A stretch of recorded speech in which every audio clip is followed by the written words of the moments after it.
Şimdi imkan der, İslam dünyasının çeşitli yerlerinde işgaller ve savaşlar sebebiyle hicret etmiş olan Müslümanlara yardım etmek maksadıyla kurulmuştu. Bu sebeple Kafkasya'da, Çeçenistan'da, Dağıstan'dan ülkemize hicret etmiş olan Müslümanlara yardım ettiği gibi Suriye'de, Irak'ta kendi ülkesindeki savaştan dolayı iç göç yaşamış ya da Türkiye'ye hicret etmiş olan Müslümanlara da yardım ediyor.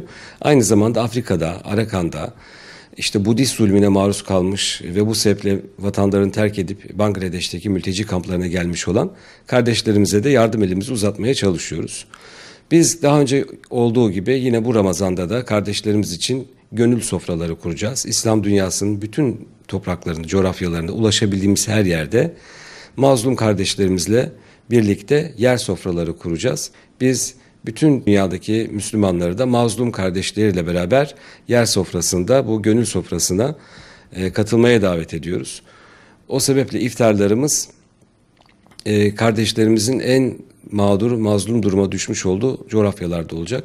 Bizler bunları yaparken elbette ki onların ihtiyacı olan erzakları da kendilerine ulaştırmaya gayret edeceğiz. Onun için dünyanın tamamında bütün bölgelerde tek bir fiyat belirledik. 50 lira gibi makul bir ücret. Bunun içerisine o çeşitli ürünler koymak yerine o coğrafyada o insanlar hangisini tüketiyorsa, temel alışkanlığı neyse onu vermeye gayret edeceğiz. Mesela Afrika'da insanlar büyük oranda mısır unu lapası, barbunya ve sıvı yağ tüketiyorlar. Onun dışındaki şeyleri bilmiyorlar. Öyle yani yemek kültürlerinde de olmayan şeyler.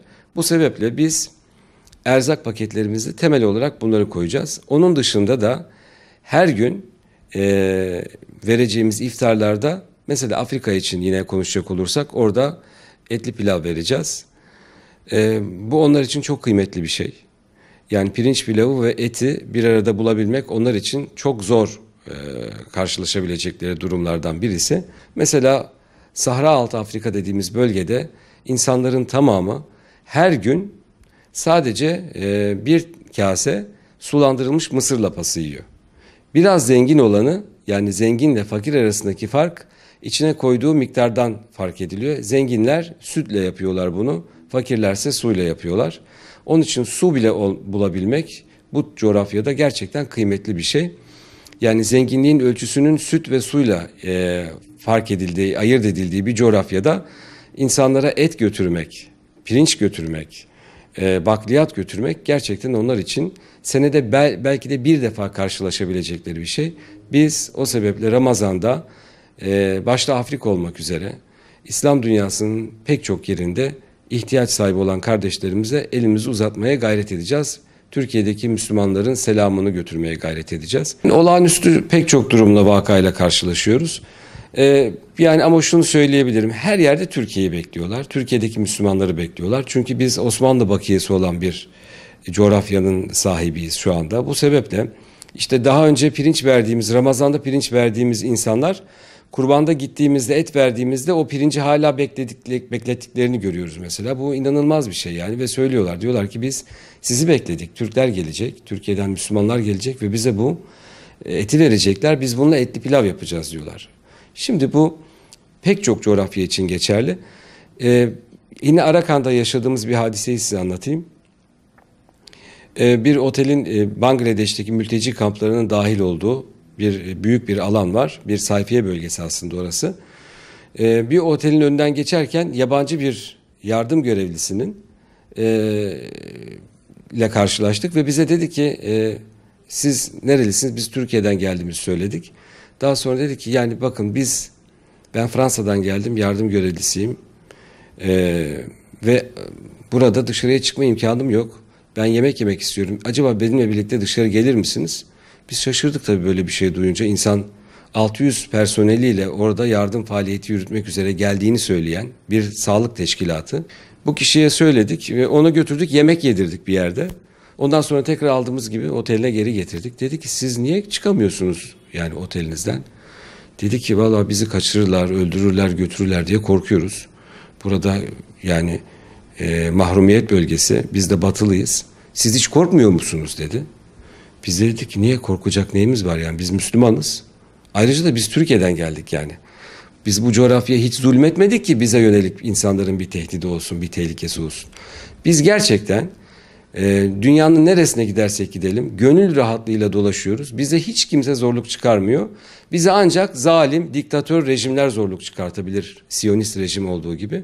Onun dışında İslam dünyasının neresine gidersek gidelim kardeşlerimiz bize bağırlarına basıyorlar. Bizim oraya hangi sebeple gittiğimizin de idrakindeler. Biz birçok yere kendimiz bizzat gittik, organize ettik. İnşallah Ramazan içerisinde de çeşitli bölgelere ulaşacağız. Kendimiz de gideceğiz ama bu bağlantılarla yani İslam dünyasındaki çeşitli Müslüman kuruluşlarla, yardım kuruluşlarıyla partnerliklerimiz de var. Onlarla beraber de çalışıyoruz. Aynı şekilde onların bazı faaliyetlerinde biz İslam dünyasının özellikle Kafkasya'da mesela onlar adına da biz yürütüyoruz. Bu anlamda Müslüman sivil toplum kuruluşları arasında da ciddi bir dayanışma örneği de sergilemiş olduk. Bu yönüyle de büyük bir başarı. Ümmet olma yolunda da bu ciddi anlamda yardım kuruluşları bir misyon ifade ediyorlar. Biz burada özellikle Ramazan ayında şunu gördük. Afrika'ya gittiğimizde çocuklarımız medreselerde 10 çocuk, 15 çocuk bir tane Kur'an-ı Kerim'le hafızlık eğitimi alıyorlardı. Kur'an-ı Kerimleri çok yıpranmıştı, cüzleri yoktu.